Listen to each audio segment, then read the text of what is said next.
하나님의 말씀 마태복음 13장 51절로 58절 끝절까지입니다. 신약성경 23면이 되겠습니다. 마태복음 13장 51절로 58절 다 함께 한 목소리로 봉독합니다. 이 모든 것을 깨달았느냐 하시니 대답하되 그러하오이다. 예수께서 이르시되 그러므로 천국의 제자된 서기관마다 마치 새 것과 옛 것을 그 곳간에서 내오는 집주인과 같으니라. 예수께서 이 모든 비유를 마치신 후에 그곳을 떠나서 고향으로 돌아가사 그들의 회당에서 가르치시니 그들이 놀라 이르되 이 사람의 이 지혜와 이런 능력이 어디서 났느냐? 이는 그 목수의 아들이 아니냐? 그 어머니는 마리아, 그 형제들은 야고보, 요셉, 시몬, 유다라 하지 않느냐? 그 누이들은 다 우리와 함께 있지 아니하냐? 그런즉 이 사람의 이 모든 것이 어디서 났느냐 하고 예수를 배척한지라. 예수께서 그들에게 말씀하시되 선지자가 자기 고향과 자기 집 외에서는 존경을 받지 않음이 없느니라 하시고 그들이 믿지 않음으로 말미암아 거기서 많은 능력을 행하지 아니하시니라. 아멘.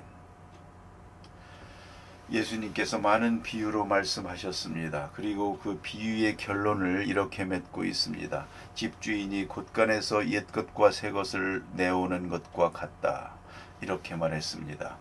이제 그동안에 감추어졌던 일들이 하나하나 풀려나가는 그런 현상으로 예수님께서 말씀하셨습니다. 그리고 나서 고향으로 가셨습니다. 고향이라고 할 때 이것은 나사렛이 아니고 가버나움을 말합니다. 예수님께서 나시기는 베들레헴에서 나셨죠. 여행 중에 나셨으니까요.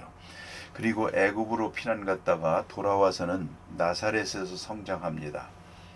그리고 언제인지는 알 수 없지만 거처를 가버나움으로 옮긴 것 같습니다. 그래서 예수님이 전도사업을 하실 때 그 전도사업을 하는 본거지가 가버나움입니다. 그렇다고 해서 예수님이 그 집에 돌아가서 쉬셨다, 그런 기록은 없습니다. 그러나 가버나움을 중심으로 해서 많은 시간 거기에 거하셨고 또 가버나움은 그 당시에 큰 마을입니다.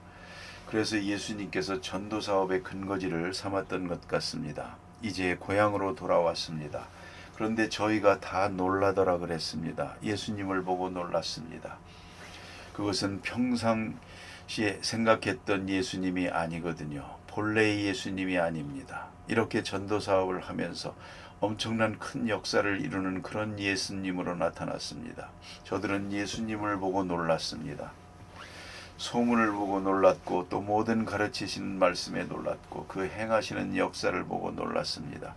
깜짝 놀랐다 하는 것은 자기들이 생각했던 것, 그거와 다르다, 생각을 뛰어넘는 그러한 현상을 말하는 것이죠. 전에 미처 생각할 수 없었던 것을 오늘 보게 됐다 하는 말입니다. 보고 놀랐습니다. 이제 문제는 여기에 있습니다. 놀란 다음에 어떻게 반응하느냐 하는 것입니다. 놀라고 말면 그건 반응입니다.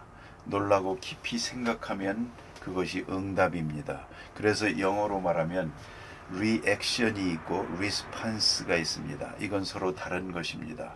자, 누가 길을 가는데 발등을 밟았다고 하십시다. 그러면 아프죠. 강아지가 깽 하고 소리를 지르는 것처럼 소리를 지른다고 합시다. 이건 반응입니다. 반사작용입니다. 그러나 밟은 다음에 아프지만 쳐다봅니다. 쳐다보니까 그 사람이 누굽니까? 또 그 사람이 모르고 밟은 것입니다. 그럴 때에 그분이 누군가를 생각하면서 생각을 달리합니다. 내가 아프다고 하면 저분이 얼마나 마음이 아플까, 또 미안해할까 해서 웬만하면 아프다고 하질 않습니다. 저쪽에서 오히려 미안합니다 하더라도 아니에요, 괜찮습니다. 이건 응답입니다. 한번 깊이 생각을 하고 인간적으로 혹은 그가 가진 지성으로, 그가 가진 신앙으로 이걸 소화해 가지고 그 다음에 나타내는 것입니다. 이것이 응답입니다. 그런데 이 사람들은 깜짝 놀라고는 오늘 여기 보니 예수를 배척한지라 그랬습니다. 참으로 유감스러운 일입니다.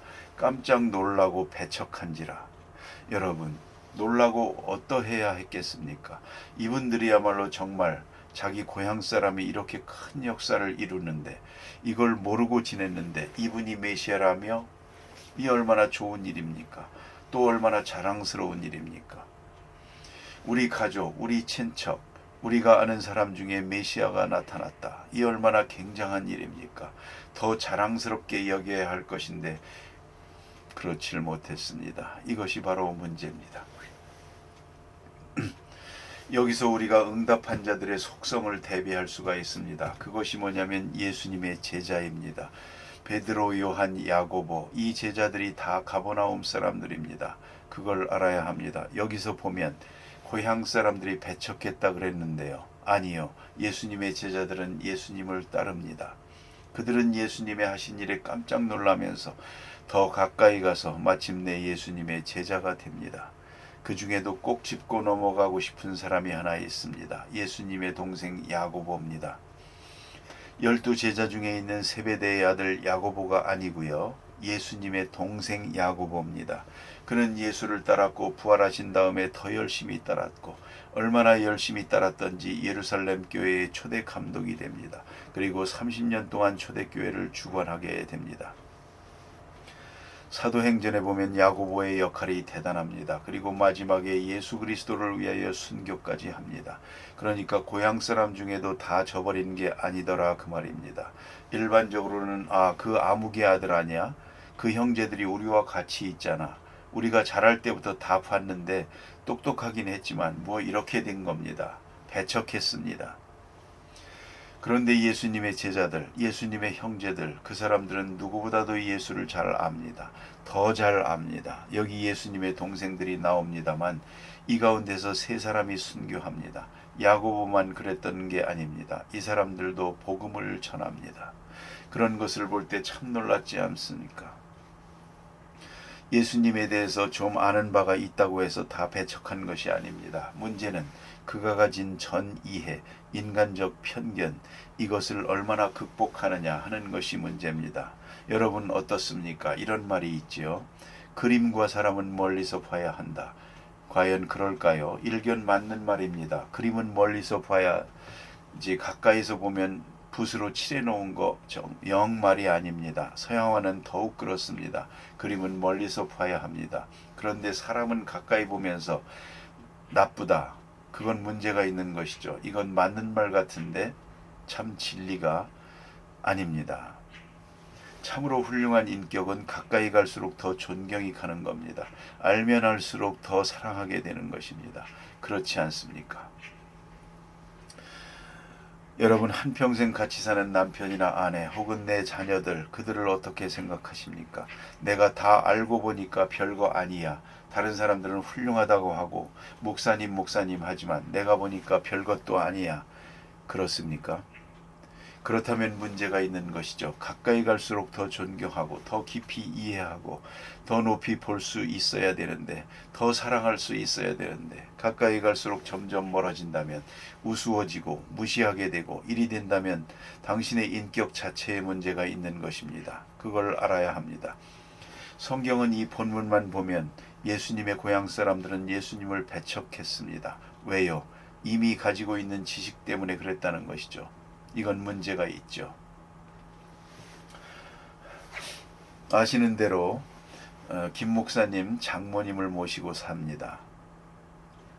그런데 그 장모님이 옆에서 보면요. 새벽 기도마다 나오시고 수요 예배, 금요 예배 항상 참석을 하십니다. 근데 참석하시면서 노트에다가 목사님 하시는 말씀을 전부 기록하시는 걸 봅니다. 그렇게 설교를 듣고 또 듣고 기록하고 생각을 하십니다. 그래서 옆에서 제가 볼 때 뭘 그렇게 열심히 기록하시나 생각합니다만 아닙니다. 이것은 김 목사님을 통해 주신 하나님의 말씀이다. 그겁니다. 같이 살고 잘 알기 때문에 목사님한테 야, 너 그래서 되겠습니까? 항상 김 목사님을 높입니다. 이걸 아셔야 됩니다. 아무리 가까워도 이건 별도입니다. 특별히 이런 경우가 많습니다. 목사님들하고 교역자들하고 가까이 지내는 수가 있습니다. 우리 교역자는 사실 조심스럽습니다. 가까워질수록 더 좋은 분이 있습니다. 죄송하지만 많지는 않습니다. 아주 가까이 지낼수록 더 존경하고 설교도 더 열심히 듣고 은혜 받습니다. 그런 분이 계신가 하면 어떤 분은 조금만 가까워지면 은혜 못 받습니다. 그 다음에는 친구로 생각하게 되고 설교가 하나님 말씀으로 들리질 않고 농담으로 들립니다. 이건 보통 손해가 아닙니다. 그리고는 가까이 지내보니 별거 아니구만 일이 된단 말입니다. 그래서 교역자는 교인들과 개인적으로 가까이 하고 여행도 같이 하고 식사도 같이 하고 하는 거 굉장히 조심스럽기도 합니다. 그러다가 조금 잘못되면 그분이 신앙을 잃어버리기 때문이죠. 무슨 허물이 있어서 그런 것이 아닙니다. 그 사람의 체질의 문제가 있어서 그런 것입니다. 그걸 알아야 합니다. 설사 내가 낳은 아들이라도 그가 목사라면 그를 통해서 우리는 인간적인 사람의 모습과 하나님께로부터 받는 은사적 카리스마적 존재를 구별해야 되는 것입니다. 그걸 우리가 인정을 못하는 순간 문제가 복잡해집니다. 꼭 기억해야 하겠습니다. 그래서 여기 보니 선지자의 고향 예수님이 말씀하셨습니다. 선지자가 자기 고향에서 환영받지 못했다. 나만이 아니라 모든 선지자가 다 그랬다는 거죠. 선지자가 자기 고향 밖에서는 환영을 받고 고향에서는 환영받지 못했다. 그 무슨 허물이 있어서 결정적인 약점이 있어서 그런 얘기가 아닙니다. 이미 알고 있는 그 지식이 카리스마적 존재를 인정하는 데 걸림이 됐다는 겁니다. 여러분 스스로도 내 체질을 생각해 보십시오. 가까워지면서 더 존경하는 사람인가? 가까워지면 무시하는 사람인가? 내가 가지고 있는 것은 소중히 여기지 않고 내가 못 가진 것만 좋아하는 사람은 아닌가? 이걸 생각해야죠. 선지자의 고향은 이미 알고 있는 전이해, 이것이 문제입니다. 선입관 또는 이미 가진 경험, 이것이 그 마음을 다 붙들고 있는 동안에는 새로운 진리를 받아들일 수가 없습니다. 새로운 은혜의 세계를 받아들일 수가 없게 된다는 말씀입니다.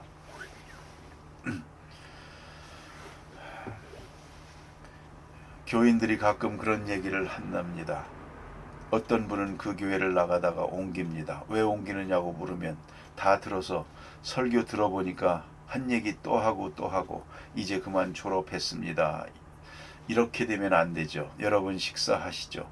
허구한 날 밥에 김치 먹는데 오늘은 김치 안 드시겠습니까? 세월이 갈수록 옛날에 먹던 음식이 더 좋습니다. 가끔 그런 걱정을 합니다. 늘 보던 얼굴이요. 게다가 날 아래 새 것이 없다고 새 말씀도 아닌데 늘 새로운 말씀을 전해야 하겠지만 늘 그럴 수도 없는 것이 아닙니까? 그러나 여러분은 은혜를 받습니다. 그것이 중요한 것입니다.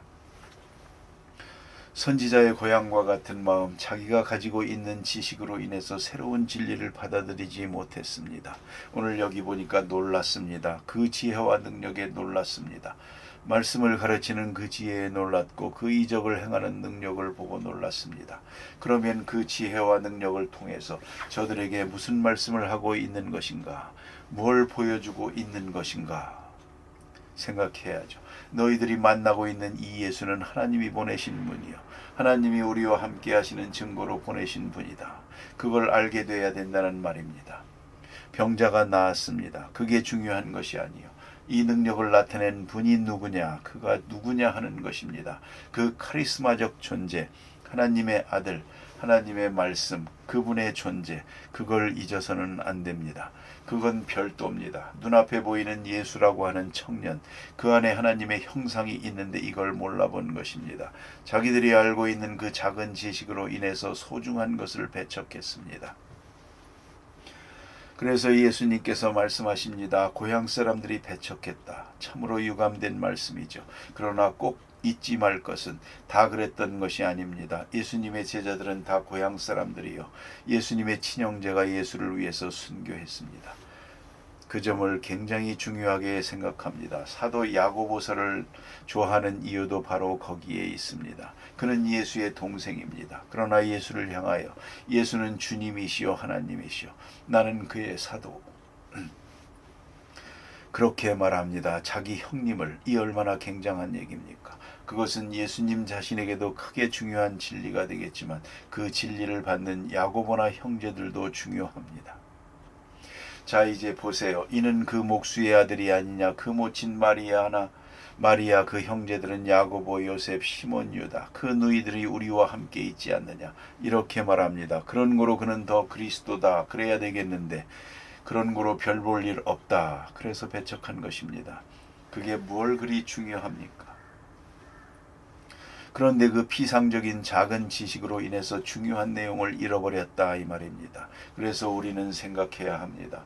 우리의 날마다 얻는 지식이 우리의 신앙에 어떻게 보탬이 되는지, 나의 새로운 경험들이 얼마나 주님 앞에 가까이 가는 길이 되고 있는지 생각해야 됩니다. 혹시라도 내가 좀 더 안다는 이것이 교만해져서 마음 문을 닫고 새로운 진리를 받아들일 수 없는 지경에 들어간다면 이보다 더 불행한 일이 어디 있겠습니까?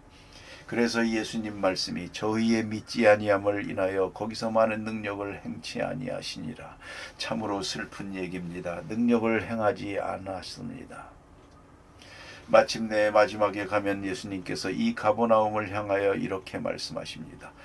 가버나움아 가버나움아 내가 하늘에 오를 듯 싶으냐 음부에 떨어지리라. 지금도 가버나움에 가보십시오. 터밖에 없습니다. 완전히 무너졌고 무너진 회당 등 몇 가지 흔적만을 볼 수가 있습니다. 이 가버나움은 많은 능력을 보고도 예수를 영접하지 아니함으로 해서 저주받은 땅이 되었습니다. 이 얼마나 참 슬픈 얘기입니까? 기도하십시다.